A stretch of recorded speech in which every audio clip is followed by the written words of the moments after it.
Everything cool that I've ever done has been under duress. Right. I mean, when do you know when to stop adding things?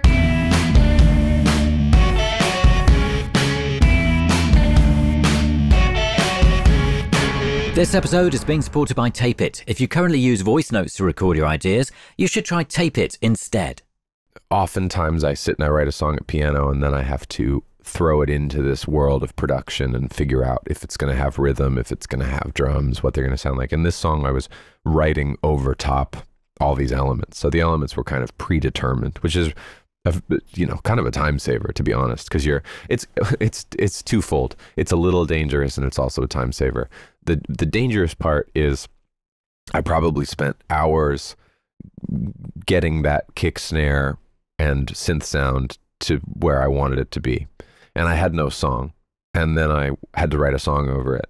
And there's always a potential that you're going to write a really terrible, bogus song that you devoted hours to drums on already. And so in some ways it's not super advisable, because at least if you've written a song and you think it's incredible and then you work on the production, any time spent figuring out the perfect snare sound and the perfect guitar sound, you know that your foundation is a song you really like, that you really want to put out. So there is kind of a questionable quality to working this way, where you're writing a song thinking like, oh my God, I hope I write something good over this, because I've spent too long on this kick drum to write a mediocre song that I then will, when you listen to something back in its final form, you'll know if it's a crappy song, and you'll think, oh my God, I'm not going to put this out, and that's happened before, where I've spent hours and hours working on an instrumental and then written a mediocre song, and then thought like, well, I guess I should try to write another song because this instrumental is outshining this crappy song. Yeah, but hopefully you learn something along the course of that journey. Every failure in music, just like most failures in everything, you learn a ton from. It's very true.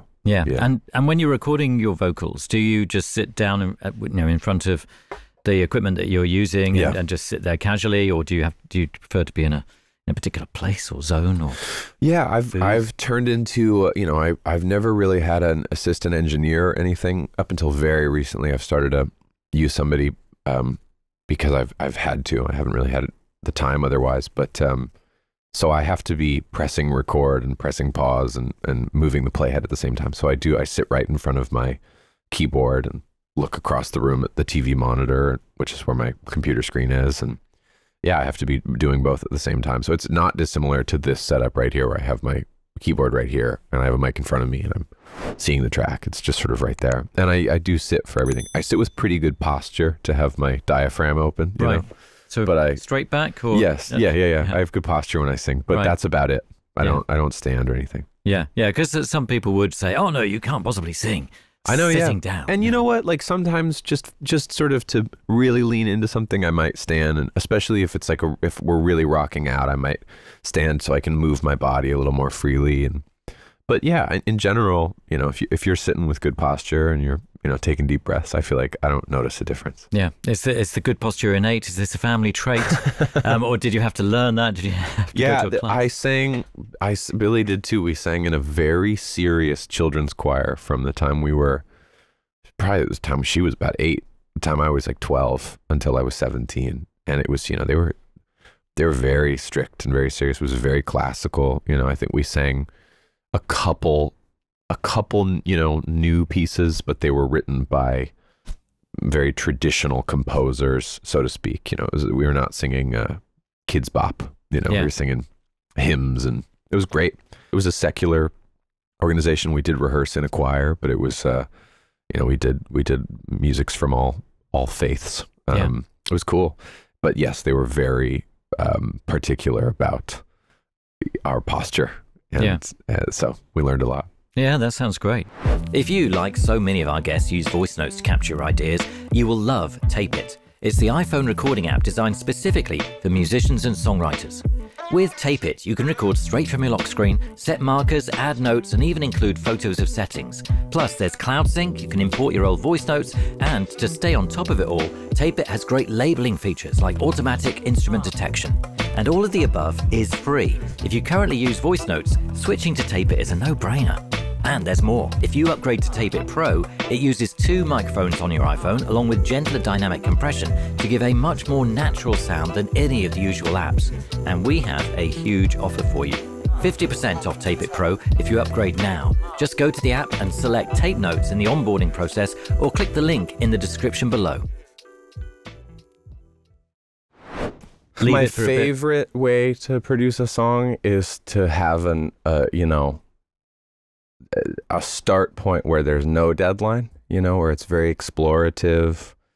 I go in one direction and then I change my mind and I go in a different direction and I sort of make an amalgam of everything. And then I find deadlines to be pretty important ultimately, because without them, it's easy to just overthink something forever. And it's good to be like, all right, it has to be done. It has to be done.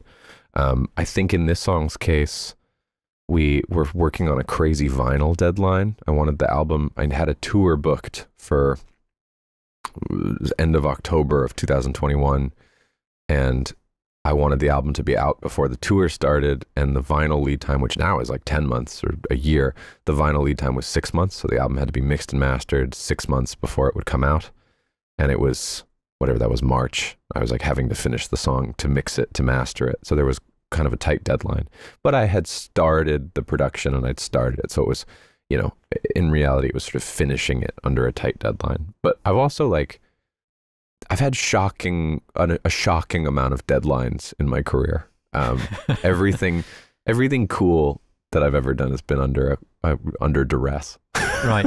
I mean, when do you know when to stop adding things? I mean, can you sense a completion, or does the deadline tell you, right, this is where you stop? I usually think of it as like load bearing. I usually think you kind of fill up this bucket and then it gets too heavy and you're like, whoa, I have to stop adding stuff, or I have to take something out to add something else. And that's usually when I know it's done. And sometimes that's like no elements at all. I have a reputation for sort of minimalistic productions, and I've made a lot of those where there's a piano and vocals and some little synth, and that's about it. And those songs to me,